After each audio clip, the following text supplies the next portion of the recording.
Assalamualaikum warahmatullahi wabarakatuh. Waalaikumsalam. Alhamdulillah wassalatu wassalamu ala Rasulillah Sayyidina Muhammad bin Abdillah wa ala alihi wa sahbihi wa man wala wala haula wala quwwata illa billah, amma ba'd. Pertama-tama marilah kita panjatkan syukur kehadirat Allah Subhanahu wa taala yang mana telah memberikan kita kesehatan sehingga kita bisa berkumpul di majelis yang penuh dengan keberkahan ini. Dan tak lupa pula salatu wassalam kita haturkan kepada Nabi besar kita, yakni baginda Muhammad sallallahu alaihi wasallam yang akan memberikan kita syafaat di hari kiamat nanti. Langsung saja, pagi ini saya dengan rekan saya akan menerangkan sebuah tema, yakni sifat tawadhu dan sifat sombong. Saya akan menerangkan sifat tawadhu. Apa sih tawadhu itu? Yakni tawadhu ialah sifat rendah hati. Tawadhu sifat atau watak yang dimiliki oleh Rasulullah Shallallahu Alaihi Wasallam, para sahabat, para tabi'in, dan para ulama-ulama salaf yang terdahulu. Hal demikian inilah yang patut kita contoh dalam kehidupan sehari-hari agar kehidupan kita ini sempurna, dikarenakan kita ini mempunyai sifat tawadhu. Sifat tawadhu bisa kita tanamkan di hati kita agar kita ini menghormati orang lain, agar kita ini mendahului orang lain, agar kita ini memuliakan orang lain. Maka inilah yang disebut dengan tawadhu. Bagaimana cara kita ini mempunyai sifat tawadhu di dalam diri kita? Gampang, ada tips yang perlu kita terapkan dalam kehidupan sehari-hari. Bahwasanya Rasulullah Shallallahu Alaihi Wasallam beliau pernah bersabda yang artinya, bersikaplah rendah hati dan duduklah bersama orang-orang miskin, maka kamu akan tergolong orang-orang yang tinggi di sisi Allah Subhanahu Wa Taala, maka kamu akan dijauhkan dengan sifat sombong. Ma'asyiral muslimin yang dirahmati Allah Subhanahu wa taala. Hadis di atas menerangkan bahwasanya apabila kita ini ingin mempunyai sifat tawadhu, maka kita ini harus duduk bersama orang-orang yang tidak mampu atau orang-orang miskin. Meskipun derajat kita lebih tinggi, kita anak presiden kah, kita anak camat kah, kita mempunyai ilmu yang tinggi, kita anaknya ulama, kita anaknya kiai, kita mempunyai pangkat yang tinggi, akan tetapi jangan sampai diri kita ini mempunyai sifat sombong. Lebih baik diri kita ini mempunyai sifat tawadhu. Maka dari sifat tawadhu, maka kita akan mendapatkan kemuliaan di sisi Allah Subhanahu wa taala di dunia maupun di akhirat. Dan begitu juga Rasulullah Shallallahu Alaihi Wasallam beliau pernah bersabda, man tawadhu'a lillahi rafa'allahu wa man takkabara wada'ahu Allahu. Yang artinya, bersikaplah tawadhu karena Allah Subhanahu wa taala, maka kamu akan mempunyai derajat yang tinggi di dunia maupun di akhirat. Dan sebaliknya, apabila kamu mempunyai sifat sombong, maka kamu akan direndahkan oleh Allah Subhanahu wa taala. Dan begitu juga di riwayat yang lain, Nabi Muhammad sallallahu alaihi wasallam beliau pernah bersabda, "Wa ma tawadhu'a ahadun lillahi rafa'ahu Allahu." Yang artinya, demikian inilah sifat tawadhu, maka kamu akan dimuliakan oleh Allah Subhanahu wa taala. Ma'asyiral muslimin yang dirahmati Allah Subhanahu wa taala.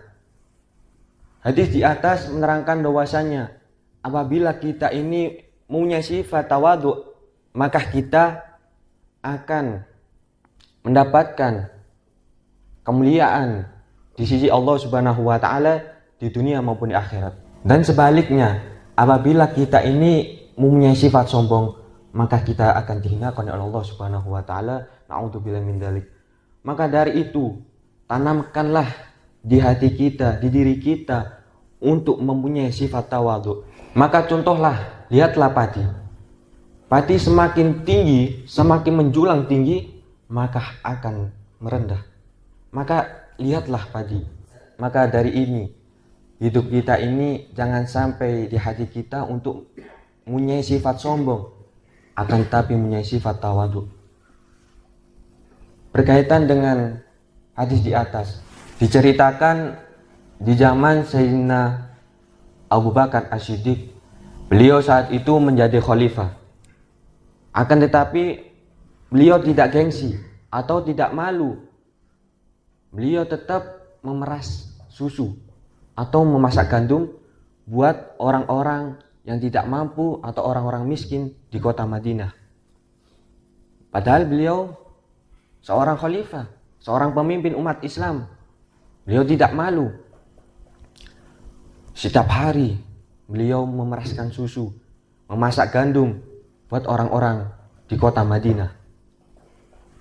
Singkat cerita, suatu hari Sayyidina Umar ini, beliau tengah malam menghampiri orang-orang tua yang tidak mempunyai kerabat, yang tidak mempunyai teman, sendirian. Kemudian Sayyidina Umar ini menghampiri, ternyata nenek-nenek orang tua ini sudah ada makanannya, sudah ada minuman, sudah ada buah-buahan. Terus Sayyidina Umar ini bingung, siapa yang mengasihkan ini terlebih dahulu dari saya? Ingin tahu, ingin meniru untuk yang lebih baik Sayyidina Umar ini.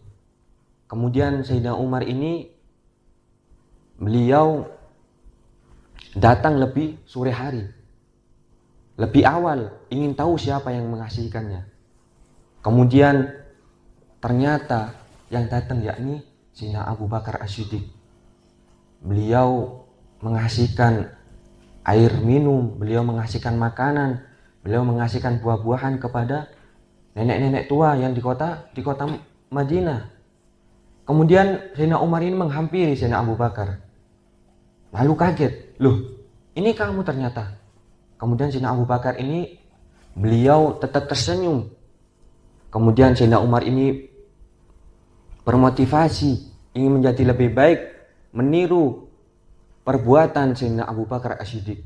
Beliau seorang pemimpin umat Islam, beliau seorang khalifah, akan tetapi beliau tetap melakukan hal seperti itu, mengasihkan air minum, mengasihkan makanan kepada orang-orang miskin yang di kota Madinah. Beliau tidak gengsi, beliau tidak malu, meskipun beliau khalifah. Maka dari itu kita harus mencontoh sifat tawaduknya beliau, agar kita ini bisa dimuliakan di sisi Allah Subhanahu wa taala di dunia maupun di akhirat. Ma'asyiral muslimin yang dirahmati Allah Subhanahu wa taala. Mungkin ini saja yang saya sampaikan. Apabila ada kesalahan, saya mohon maaf yang sebesar-besarnya. Hadza minni wal afu minkum. Wassalamualaikum warahmatullahi wabarakatuh. Waalaikumsalam warahmatullahi wabarakatuh. Assalamualaikum warahmatullahi wabarakatuh.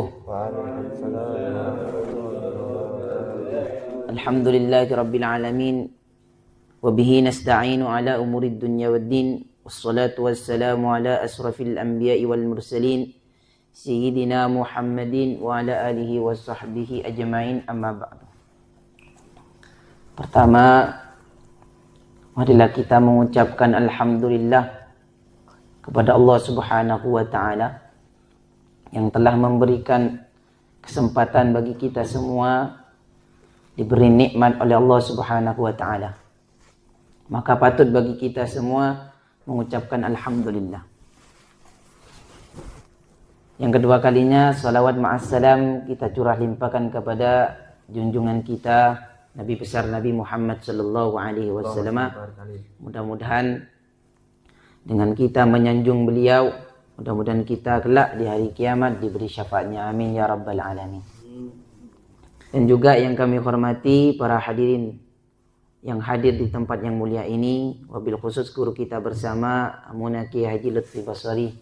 Mudah-mudahan Allah Subhanahu wa taala melancarkan urusan beliau. Amin ya rabbal alamin. Langsung saja untuk mempersingkat waktu. Alhamdulillah tadi oleh rekan saya diterangkan tawadhu. Nah, pada pagi hari ini saya ingin menerangkan tentang sifat sombong. Apa sih sombong itu? Sombong itu merasa baik di hadapan makhluk Allah Subhanahu wa taala. Sebagaimana dikatakan kullu man yara khairan min ahadin min khalqillahi fahuwa mutakabbir. Seorang yang sombong ialah seorang yang merasa baik daripada makhluk Allah yang lain. Fahuwa mutakabbir, maka dia termasuk orang yang sombong. Perlu kita ketahui bahwasannya sombong di atas yaitu merasa baik kan? Merasa baik di hadapan orang lain. Kalau kita sudah mempunyai di dalam hati kita itu merasa baik, merasa dia sudah hebat, maka otomatis dia sudah mempunyai rasa sombong. Sifat sombong di hatinya. Tahukah kalian, sifat sombong itu tercela. Sifat sombong itu dilaknat oleh Allah Subhanahu wa taala. Dan juga sifat sombong penyebab kita tidak akan dimasukkan ke surganya Allah Subhanahu wa taala. Sebagaimana Rasulullah sallallahu alaihi wasallam bersabda, "La yadkhulul jannah man kana fi qalbihi mithqalu dzarratin min kibrin." Tidak, yang artinya tidak akan masuk surga seseorang yang di dalam hatinya mempunyai sifat sombong seperti biji atom. Ma'asyiral muslimin yang dirahmati Allah Subhanahu wa taala. Hal ini menjadi bukti bahwasannya kita tak bisa masuk surga karena kita mempunyai sifat sombong. Juga sifat sombong adalah sifat yang dilaknat oleh Allah Subhanahu wa taala. Sifat yang dipunyai oleh iblis. Kenapa sih iblis itu diusir dari surga? Karena dia mempunyai sifat sombong. Karena kesombongannya lah Allah melaknatnya. Karena kesombongannya lah dia tidak disenangi, tidak disukai oleh Allah Subhanahu wa taala. Perlu kita ketahui bahwasannya iblis itu adalah makhluk Allah yang mulia, makhluk Allah yang alim, derajatnya tinggi di sisi Allah Subhanahu wa taala. Tapi tatkala Nabi Adam alaihissalam diciptakan oleh Allah Subhanahu wa taala, tatkala Allah Subhanahu wa taala memerintahkan kepada makhluknya yaitu malaikat dan iblis disuruh sujud, diperintahkan untuk sujud kepada Nabi Adam dalam artian penghormatan kepada Nabi Adam, tapi iblis tak mau sujud kepada Nabi Adam alaihissalam. Kenapa? Karena iblis lebih tinggi, kata iblis. Kata iblis, aku terbuat dari api, sedangkan Adam terbuat dari tanah. Api menjulang tinggi, sedangkan tanah diinjak-injak seakan-akan tak mempunyai harga diri. Itu kata iblis. Jadi jangan pernah kita di dalam hati kita menanamkan rasa sombong.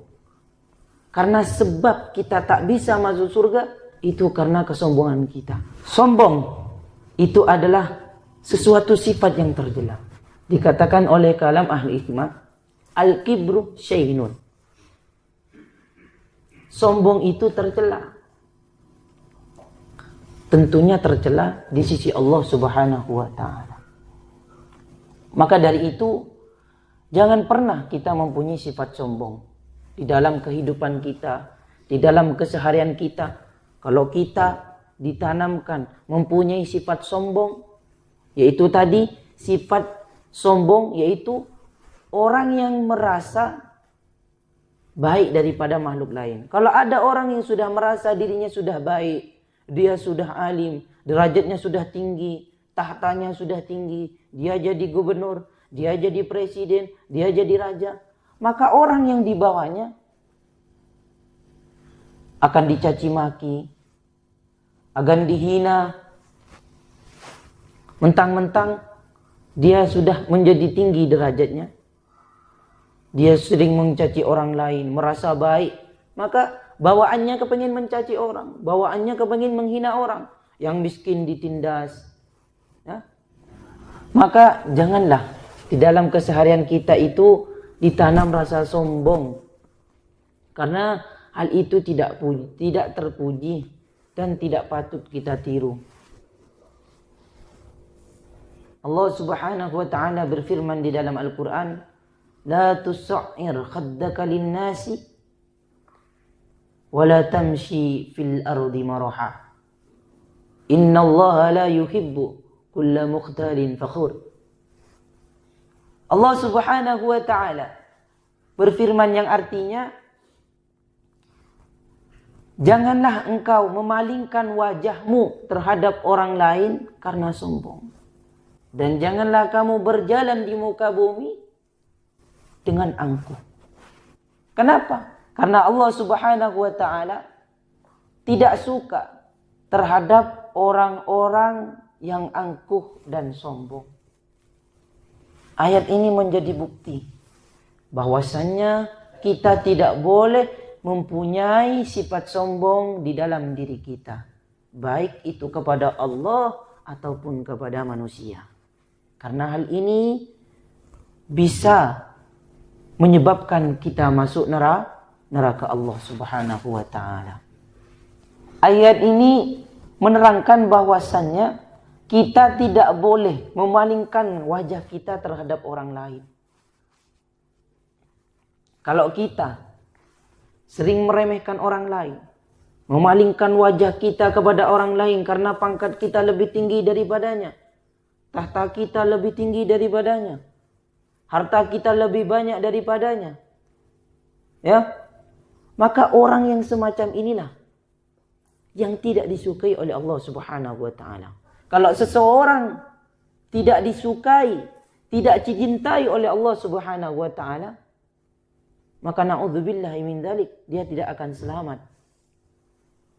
Dia akan dimasukkan oleh Allah Subhanahu wa ta'ala ke neraka. Dulu Rasulullah sallallahu alaihi wasallam bersabda, mengatakan kepada sahabatnya, "Wahai sahabatku, apakah kamu mau aku tunjukkan penduduk neraka itu?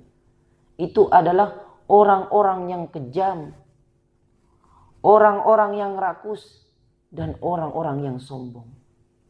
Ini menjadi bukti bahwasannya orang yang mempunyai sifat sombong di dalam hatinya, sekecil apapun itu, maka dia akan tergolong daripada penduduk-penduduk neraka. Jadi jangan sombong. Yang mempunyai kesombongan itu hanya Allah Subhanahu wa ta'ala. Kita manusia janganlah mempunyai sifat sombong. Karena sifat sombong itu tidak ada nilainya di sisi Allah Subhanahu wa ta'ala. Dipersingkat. Dan juga kita di dunia, jangan pernah di dunia ini kita jalan dengan sombong, congkak, angkuh, karena dia sudah tinggi. Jangan. Karena Allah tidak menyukai sifat sombong. Maka dari itu, marilah kita semua tanamkan di dalam diri kita semua sifat tawadhu. Jangan pernah kita mempunyai sifat sombong di dalam hati kita, agar kita selamat di dunia maupun di akhirat kelak. Amin ya rabbal alamin. Mudah-mudahan apa yang kami bisa sampaikan, prolog dari kami, mudah-mudahan bermanfaat bagi saya sendiri, terutama bagi hadirin yang hadir di tempat yang mulia ini. Amin ya rabbal alamin. Demikian yang bisa kami sampaikan. Wabillahi taufiq wal hidayah. Wassalamualaikum warahmatullahi wabarakatuh.